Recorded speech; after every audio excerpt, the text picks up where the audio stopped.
Olá, professor! Espero que esteja tudo bem. Hoje eu vou gravar mais um videozinho sobre a nossa aula de protocolo de camada de aplicação.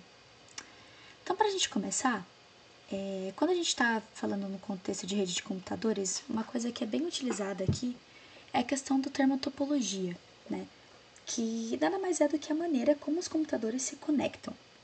E aí aqui nós temos, as maneiras que podem ser por cabo ou wireless, que seria o sem fio. Aqui, trazendo um pouquinho para o lado, agora a gente vai conversar um pouquinho mais a respeito das topologias em si, que nós encontramos nessa camada. Então, para a gente começar, vamos falar um pouquinho a respeito sobre a topologia cliente-servidor, que nada mais é do que, como a gente pode ver aqui na imagem, máquinas que se conectam através de um servidor, especificamente, né? E aqui nós temos o que a gente chama de cliente solicita e servidor responde, né? Basicamente assim que funciona a comunicação entre todos os nós nessa topologia. Com relação ao servidor, especificamente, ele tem que estar sempre ativo, né, para poder realizar essa comunicação ali entre os clientes.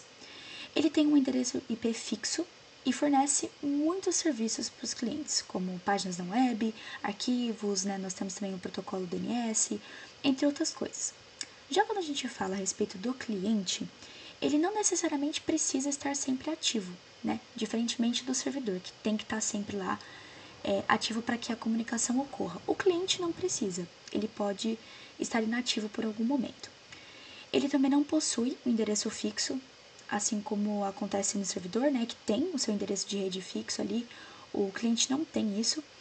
E a sua comunicação acontece apenas com o servidor. Então, nesse tipo de topologia, nós não temos comunicação via cliente-cliente, né? Isso aqui nunca ocorre.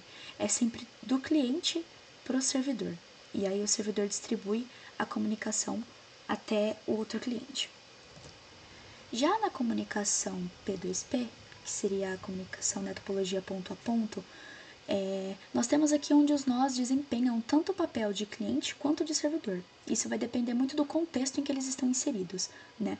Essa topologia recebe esse nome por conta justamente do seu modelo, né? Nós consideramos que os nós estão em cada ponta, então é como se em cada ponta mesmo dessa topologia houvesse um nó, e aí por isso que a gente chama ela de ponto a ponto, certo?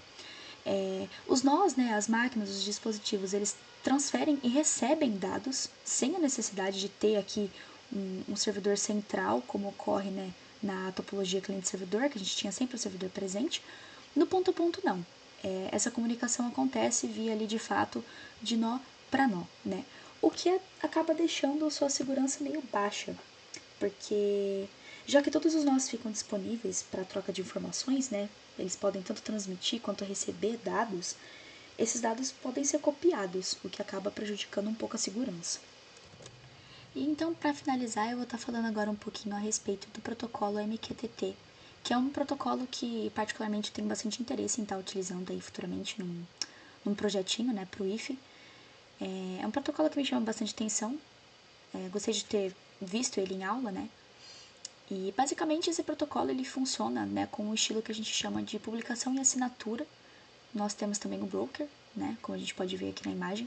E esse protocolo ele oferece suporte a mensagens entre os dispositivos e também para a nuvem, o que é muito interessante no contexto de internet das coisas, né, em IoT, já que a gente consegue ter esse acesso aí facilitado à nuvem. É um protocolo leve e eficiente, por isso que também é bastante interessante ser usado nesse contexto para a internet das coisas, né? Já que muitas vezes a gente utiliza microserviços para esses projetos, enfim. E basicamente ele funciona da seguinte forma: os publicadores e assinantes podem enviar e receber mensagens sem interromper um ao outro, o que significa que então o assinante não precisa esperar que o publicador envie uma mensagem para poder receber, né? Isso pode ocorrer ali de maneira simultânea, eles não precisam se esperar, né? Se interromper. Nós temos também o que nós chamamos de cliente e agente nesse protocolo, onde o cliente é aquele que executa uma biblioteca MQTT e o agente é aquele que recebe e filtra todas as mensagens e também é responsável por identificar os seus assinantes, né? É sempre o agente, ali no caso o broker, que tem esse papel de fazer com que a mensagem chegue ao assinante correto. E só para a gente entender melhor um pouquinho esses termos, quando a gente fala de enviar mensagens, nós estamos falando de um publicador. E aí, no caso, quem recebe essas mensagens é sempre o nosso assinante. Bom, acho que por hoje é isso. Esse foi o videozinho, foi aí o que eu juntei das ideias da nossa aula. E é isso, até uma próxima.